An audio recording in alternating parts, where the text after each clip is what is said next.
आ रही है private public partnership का एक नतीजा आप देखिए कि आगे आने वाले भविष्य में क्या होगा इस देश में। उसका एक उदाहरण आप देखिए, 1 2 3 4 5 6 7 8 9 10 11 12 13 14 तकरीबन 50 लोग हैं जो इन प्रदर्शनकारियों को रोकने बैठे हैं। कंपनी और उनके बीच में पुलिस प्रशासन पीछे खड़ा है। आप सोचिए कि ये देश जब पीपीपी मॉडल पर चलेगा तो कौन जिम्मेदार होगा, किसकी जवाबदेही होगी और कौन जवाबदेही तय करेगा, उसका एक बड़ा अच्छा उदाहरण आप देख रहे हैं।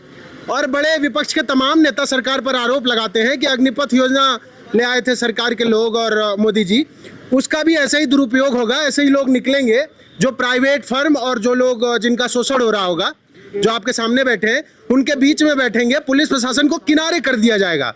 जिनकी एक्चुअली ड्यूटी थी कि शांति व्यवस्था बनाए, अगर इनके बीच में कोई विवाद हो जाता है कि अब हर चीज पीपीपी मॉडल पे हो रही है, पीपीपी ऐसा होगा कि सबकी पी बजा देंगे। ये लखनऊ है, यहाँ हमारे पीछे देखिए तमाम एम्बुलेंस के ड्राइवर धरने पर बैठे हैं। और ये सिर्फ आज नहीं बैठे हैं, तकरीबन 3 सालों से लगातार ये लड़ाई लड़ रहे हैं। इनका अपना दावा है, ये कहते हैं कि इनको जबरदस्ती जिस कंपनी को जीवीके ईएमआरआई नाम की एक कंपनी थी जिसको 108 नंबर की एम्बुलेंसों को चलाने का ठेका मिला था, 2014 के बाद उस कंपनी ने तकरीबन 9000 से ज़्यादा एम्बुलेंस ड्राइवर्स को नौकरी से निकाल दिया। इनसे कुछ पैसों की डीडी 25,000 और 45,000 के 2 अमाउंट में अलग अलग लोगों से डीडी ली गई थी, उन सब की डीडी भी वापस नहीं की, ऐसा ये आरोप लगा रहे हैं। और कह रहे हैं कि 2021 में हमने जब इनके घपलेबाजियों की पोल खोली तो कंपनी ने हम सबको एक साथ निकाल दिया। और पिछले 3 साल से ये लगातार प्रयासरत हैं, कंपनी के खिलाफ प्रदर्शन कर रहे हैं। इनसे बात करेंगे। क्या नाम है भाई? रुक जाओ, क्या नाम है दोस्त? विनीत कुमार सर। विनीत कुमार, कहाँ से आए हो भैया? मैं सर बिजनौर से आया हूँ। बिजनौर से आए हो जी। कितना और साल हो गया नौकरी से निकाले हुए? नौकरी से निकाले हुए सर 3 साल हो गया है। 3 साल हो गए? जी सर, 3 साल से हम दर दर की ठोकर खा रहे हैं और धरने पे धरना और आश्वासन पे आश्वासन मिल रहा है हमें, पर सुनवाई अभी तक हमारी कोई नहीं सुनने को तैयार है। तो 3 साल से कर क्या रहे हो? नौकरी वोकरी नहीं तलाशी? सर नौकरी भी कौन देगा हमें? कोई जो क्या नाम कहीं पे जाते हैं, कोई वो कहता है कि ओवर एज होगी आपकी, अब आप जो नौकरी नहीं कर सकते। अब मैं अपना आपको मानता हूँ कि मेरी 31 साल एज हो गई है, हमारे भाई साहब की जो है उनकी 40 साल हो गई है, उनकी 35 साल हो गई है। कोई कंपनी वाला रखने के लिए कोई तैयार नहीं है। सरकार से हम गुहार लगाते हैं, सरकार भी बोलती है कि आप जो कंपनी से जाके बात करो। कंपनी के पास आते हैं, अब जब हम सुबह से शाम तक जो हो यहाँ पे बैठे हुए धरना के लिए जो है आवाज़ लगा रहे हैं और बाउंसर खड़े कर दिए हैं जीवीके। सरकार ऐसा क्यों कहती है? सरकार ने तो इनको ठेका दिया, सरकार के अंडर में ही काम कर रहे हैं कि आजाद है? पता नहीं सरकार ऐसा क्यों कह रही है, या हमने सरकार को वोट नहीं दिया, या क्या खामियाबियाँ भुगतने को मिल रहा है हमें कि हम लोगों की सुनवाई कहीं तक भी नहीं सुनी जा रही है। हम जो है ब्रजेश पाठक जी के पास भी गए थे, उन्होंने बताया कि आप जो है हमारे कर्मचारी नहीं है, आप जो कंपनी से जाके बात करो। और कंपनी के पास आते हैं तो यहाँ पे देखो आप, आपके सामने जो नज़ारा देखने को मिल रहा है, यहाँ पे बाउंसर खड़े कर दिए गए हैं और जो अधिकारी लोग हैं वो बाहर निकलने के लिए, वार्ता करने के लिए तैयार नहीं है। ऐसे हम क्या करें? ये अच्छा, आपको एक चीज दिखाऊं, आजकल सरकार हर चीज पीपीपी मॉडल पे चला रही है। प्राइवेट पब्लिक पार्टनरशिप का एक नतीजा आप देखिए कि आगे आने वाले भविष्य में क्या होगा इस देश में। उसका एक उदाहरण आप देखिए, 1 2 3 4 5 6 7 8 9 10 11 12 13 14 तकरीबन 50 लोग हैं जो इन प्रदर्शनकारियों को रोकने बैठे हैं। कंपनी और उनके बीच में पुलिस प्रशासन पीछे खड़ा है।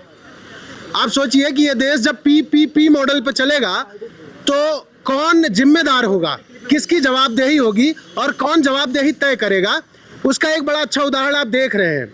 और बड़े विपक्ष के तमाम नेता सरकार पर आरोप लगाते हैं कि अग्निपथ योजना ले आए थे सरकार के लोग और मोदी जी, उसका भी ऐसे ही दुरुपयोग होगा। ऐसे ही लोग निकलेंगे जो प्राइवेट फर्म और जो लोग जिनका शोषण हो रहा होगा, जो आपके सामने बैठे हैं, उनके बीच में बैठेंगे। पुलिस प्रशासन को किनारे कर दिया जाएगा।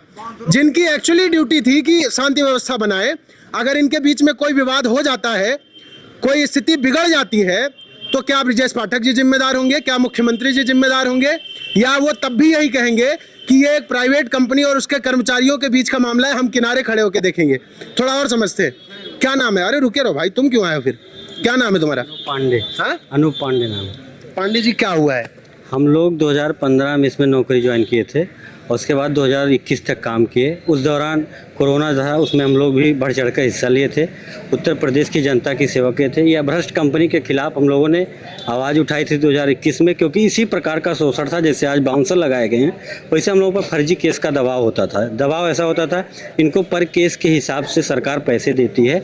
मतलब अगर एम्बुलेंस से एक मरीज़ जाता है अस्पताल, तो एक मरीज़ का जो पैसा गवर्नमेंट ने इनका निर्धारित किया है, उसी हिसाब से इनको पैसे दिए जाते हैं। उसी में ये फर्जी वाड़ा करते हैं, यानी फर्जी ट्रिप दिखाते हैं एम्बुलेंस से। वही दबाव हम लोगों पर था।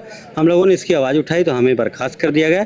तब से 3 साल से लगातार हम लोग बहाली की मांग कर रहे हैं। हम लोग ये बताओ, तुमको पहले नहीं पता था कि प्राइवेट नौकरी है, कभी भी चली जाएगी? ये तो संविदा की नौकरी थी, सरकारी नौकरी तो थी नहीं।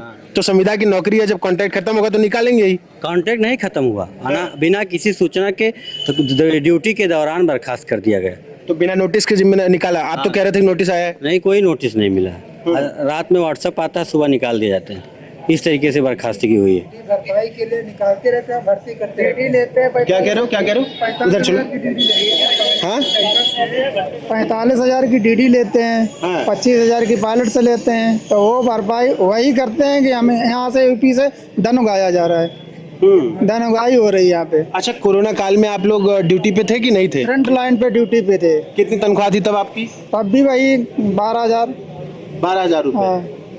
अच्छा, तो मैं अभी इसमें पढ़ रहा था, आप लोगों ने लिखा आपके कुछ साथी कोरोना काल में जिनकी मृत्यु भी हो गई। हाँ, कई लोग शहीद हुए हैं और उनको कुछ मिला भी नहीं।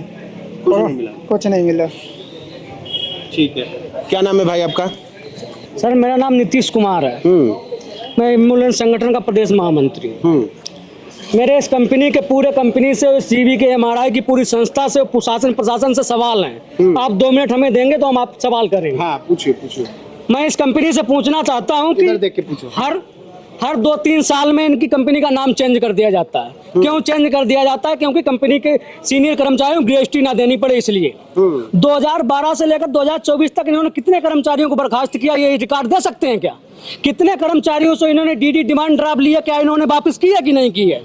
उत्तर प्रदेश में 4470 एम्बुलेंस का संचालन पर डे प्रतिदिन सामुदायिक प्राथमिक स्वास्थ्य मेडिकल पर 25 से 30 से 40 से 50 केस होते हैं। क्या ये संभव है? ये जानकारी शासन, प्रशासन और कंपनी के लोग दे सकते हैं क्या? ये मेरा सवाल है इनसे। क्या प्रतिदिन 40-50 केस जो हैं संभव है? कर्मचारी भविष्य निधि, ईएसआई, बीमा, ग्रेजुटी, कोविड काल में जो हमारे कर्मचारी शहीद हुए थे, 50 लाख का बीमा का जो भारत सरकार ने कोरोना योद्धा, प्रधानमंत्री जी ने भगवान की उपाधि दी थी, एम्बुलेंस को देवदूत की उपाधि दी थी, उनको 50 लाख का मिला? क्यों नहीं मिला? संचालन के आने जाने का खर्चा जो कर्मचारी इनके दरवाजे पर आता है, इनकी बैटरी लेने आता है, टायर लेने आता है, उसका किराया या खर्चा ये देते हैं कि नहीं देते हैं? नहीं दे पाते हैं। 2012 से 24 तक का ये पूरा डाटा दें, इन्होंने कितने कर्मचारियों को बर्खास्त किया, कितनी डीडी दी, कितनी ली, पूरा जानकारी दें। इन्होंने 2012 से 24 तक जितने कर्मचारियों को बर्खास्त किया, क्या उनको नोटिस दिया और उनको नोटिस पीरियड का भुगतान किया कि नहीं किया? वर्तमान समय में 4470 एम्बुलेंस उत्तर प्रदेश में संचालित हैं, 102, 108 की। कितना इनका मेन पावर है, ये जानकारी दें। ये चोर नहीं है तो सामने आके जवाब दें। हमें नौकरी नहीं चाहिए, मेरी डीडी वापस करें, मेरे सवालों का जवाब दें, सिर्फ मेरे सवालों का जवाब दें। हमें नौकरी नहीं चाहिए, आमने सामने बैठ के वार्ता करें। ये कमांडो, सीआरपीएफ, बीएसएफ हमारे लिए कमजोर हैं, जिस दिन चाहेंगे सब कुछ करने को तैयार हैं। ये हम रोज आते हैं, आप 3 साल से आ रहे हैं, बैठ के वार्ता करने का चोर नहीं है। हमें नौकरी नहीं चाहिए, लिख के दे रहे नौकरी नहीं चाहिए। हमारी डीडी, ग्रेजुटी, बीमा 2012 से भविष्य का ग्रेजुटी, बीमा 2012 से लेकर 2024 तक का भुगतान करें। 26,000 से लेकर 30,000 कर्मचारी इन्होंने बर्खास्त किए हैं, सबकी डीडी वापस करें और 2012 से लेकर 2024 तक का मेरा ओवर टाइम भुगतान कर दें। हमें नौकरी नहीं चाहिए, लिख के दे रहे हैं। कितने साल नौकरी की है आपने? हमने नौकरी 8 साल की है। तो आपको आप 14 साल 2012 से लेकर 2024 तक कोई 12 में भर्ती हुआ, कोई 13 में भर्ती हुआ, कोई 14 में भर्ती हुआ, कोई 15 में भर्ती हुआ, कोई 16 में भर्ती हुआ। इनकी दवाई, मेंटेनेंस, डीजल का जो खर्चा होता है कर्मचारियों से लिया जाता है, उसके नाम पर ये डीडी बनवाते हैं। पंचर का टायर का पैसा नहीं देते हैं, ऑक्सीजन का पैसा नहीं देते हैं, एम्बुलेंस में दवा रखना होता है उसका दवाई का भी पैसा ये लेते हैं, कर्मचारियों जबरदस्ती लेते हैं। जो अगर नहीं देता है उसको बाहर कर दिया जाता है। आप कह रहे हैं कि 27,000 हैं, कितने लोग बर्खास्त हुए हैं? 2012 से लेकर 2024 तक 30,000 कर्मचारी बर्खास्त किए इन्होंने। 30,000 है तो यार यहाँ 300 नहीं है। 30,000 क्या करें, मजबूरी में पेट पालन के लिए दिल्ली बम्बई है, किराया नहीं है, 3 साल से घूम रहे हैं, दर दर भटक रहे हैं, दिल्ली बम्बई जा रहे हैं, कोरोना योद्धा देवदूत। आपको हम दिखाएंगे, लोग ठिलिया लगाते हैं, सब्जी बेच रहे हैं, रिक्शा चला रहे हैं, मेरे पास सबूत हैं।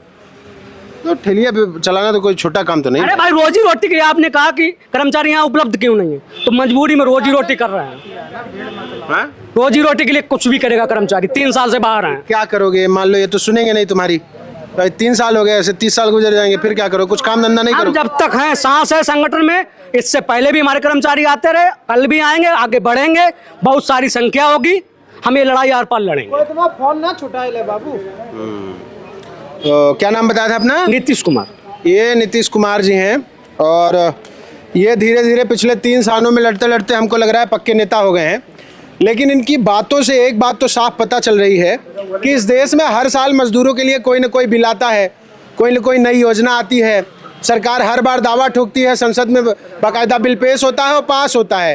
पेश और पास होने के बीच में जो शोषण होता है वो ये है, उसकी हकीकत ये है। ये इकलौती किसी कंपनी का नहीं है। हम जहाँ जिस जगत में हम काम करते हैं, पत्रकारिता जगत में, तकरीबन वहाँ भी हर साल ऐसे ही कितने लोगों को निकाला जा रहा है, उनकी हायरिंग हो रही है, उसका कोई हिसाब किताब नहीं है। आप यकीन मानिए कि हम यहाँ आवाज़ उठाने आए हैं, हमारे अपने जगत में मजदूरों के नाम पे शोषण हो रहा है।